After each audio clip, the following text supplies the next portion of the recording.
Welcome everyone, my name is Mustafa, otherwise I'm Chris, and welcome to War Thunder. Now today I've got some historical battles on Operation Berlin for you guys. Now I really enjoyed this match. This was a good match in terms of my team were quite fun to play with, and the enemy team was just having a very bad day. So many bad things happened to them. Now some of this was down to just bad luck, some of it was down to poor decision making, but whatever way you look at it, they were having a very bad day.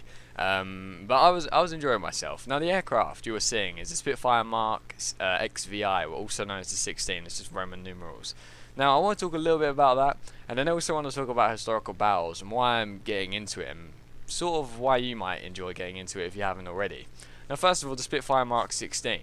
Now if you've flown the Spitfire you unlocked just before this at rank 10 called the Spitfire Mk XIX, then you probably won't notice a huge difference between the Mk XVI and the Mk XIX. Now the reason for that is the Mk XVI is a bit of a cheeky little bugger because it's actually a Mk IX just modified. Obviously it does look quite a bit different to the Mk IX anyway, or at least I think. I mean, you've got the open cockpit, the open canopy or the cockpit window. For those of you who don't know what a canopy is, you've got the clipped wings. If you haven't noticed that already, normally on the Spitfire the wing is actually it's got a tip. Its tip is curved, whereas on this it's clipped, so it's just flat. And also you'll notice that you won't notice this unless you look at the stats, but it actually uses different machine guns to the Mk IX. It's got 12.7mm as opposed to 7.7mm. So the aircraft's a little bit different here and there, but overall you're not going to notice a huge difference between the two.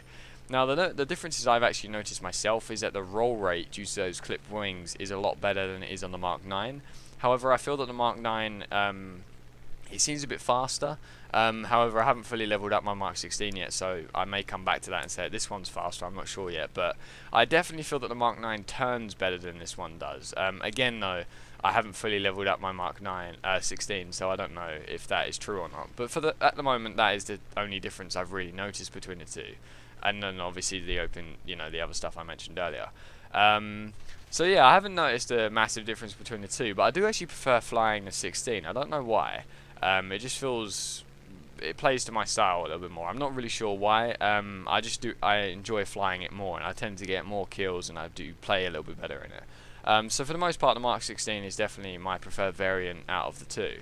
But it's really up to you. I mean, if you, I do have a premium account, so I got from level 10 to 11 within the space of about 3 to 4 hours.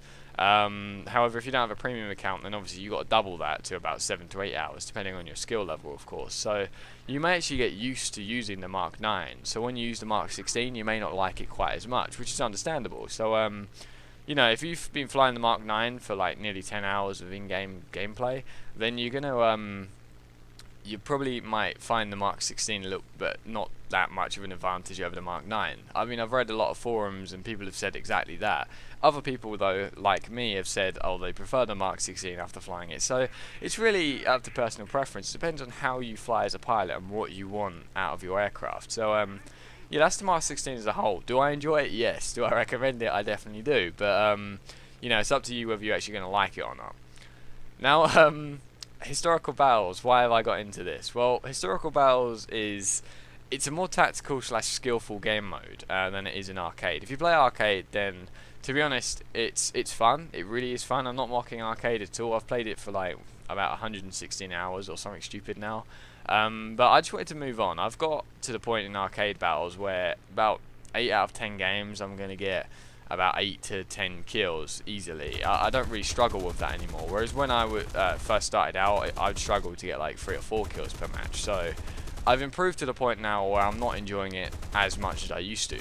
So this is why I've moved on to historical battles, and that's not the only reason, but I wanted to play a more tactical game mode, which it requires a pilot's skill level to be really good at it. And arcade kind of does bring in a skill level, but historical battles definitely is more skillful than arcade. It is harder to play, and for that reason I'm enjoying it more. It's something I haven't really tried out that much before. I mean, I've clocked about 15 hours on it now, and I'm enjoying it a lot more than I did in arcade. I mean, arcade at first was hilariously fun, but I've kind of got bored of it now. So historical battles is what I'm not going to be playing it full time. That's not all I'm playing. I will be playing arcade battles, but I'm trying to get like 3 or 4 games of historical battles in per day and try and get a lot better at it.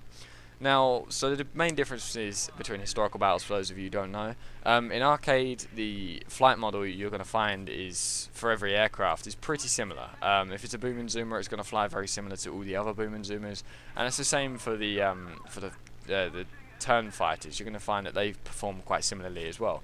They all have subtle differences, but they're all very easy to fly. I mean, there's a few aircraft here and there which are impossible to fly, but for the most part, they're all very easy to fly. Now, when you move into historical battles, what you're going to find is your aircraft performs quite a bit differently to how it performed in arcade. And the reason for that is it goes for a more realistic version of the aircraft. So what you're going to be flying is way more historically accurate than the arcade version of the aircraft. So when you first fly historical battles, you're going to find that your aircraft's going to perform a lot differently than it used to. So be careful of that. However, it is quite fun because you can actually, if your aircraft has advantages, like it's got a higher top speed or it's got a good turn time, you can really use those to your advantage in historical battles. Whereas in arcade, you find that your aircraft's supposed to be really fast, but yet you get caught up with by other aircraft which aren't quite as fast, which wouldn't happen in historical battles. So if you're one of these people who likes to know how what your aircraft is good at, and you want to use that in a battle, then historical battles is definitely for you. Now, the other thing about the aircraft being more realistic is you can't reload in mid-air like you can in arcade. So it's not just a fuckfest of everyone flying around shooting each other all the time, and then reloading and shooting each other all over again. If you run out of ammo, you got to go land and reload, which makes you vulnerable to the enemy aircraft. They could, dive down and take you out. I've done it to people before, they've done it to me before. It's just, that's what happens. Some people do use that to, you're having to reload to their advantage. Now the other thing about not being able to reload in mid-air is that you're going to find a lot of people, especially, well, I do this anyway, and I see a lot of other people do this too, is you really conserve your ammunition. You make sure that when you shoot, you're going to be accurate and try and hit vital areas of the enemy aircraft. I do that all the time. Now, I don't really do this that much in this battle, but I do try to conserve my ammunition as much as possible. But yeah, it's just, historical battles is a much more skillful game mode to play. If you want a more skillful game mode, which is a little bit more tactile, it's a bit more serious as well. So if you're looking just to have a lot of fun, then maybe it's not for you. But for the most part, it's just a very enjoyable game mode for me anyway, just because it requires a lot of skill to play. And the other thing about it actually is the rewards. The rewards you get at the end of matches of historical battles, if you do well that is, are a lot higher than they would be in arcade. You don't have to do it as much to get as much out of it. For example, about a week ago now, I flew my Japanese Focke-Wulf 190 A5. And in that battle I got 3 air kills, and at the end of the match I got 115,000 XP, which is crazy.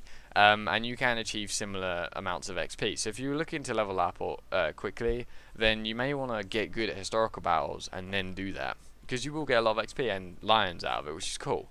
So yeah, that's historical battles in a nutshell. So the Spitfire Mk XVI, if you can get it, fly it and give it a go. Historical battles, do I recommend it? I definitely do.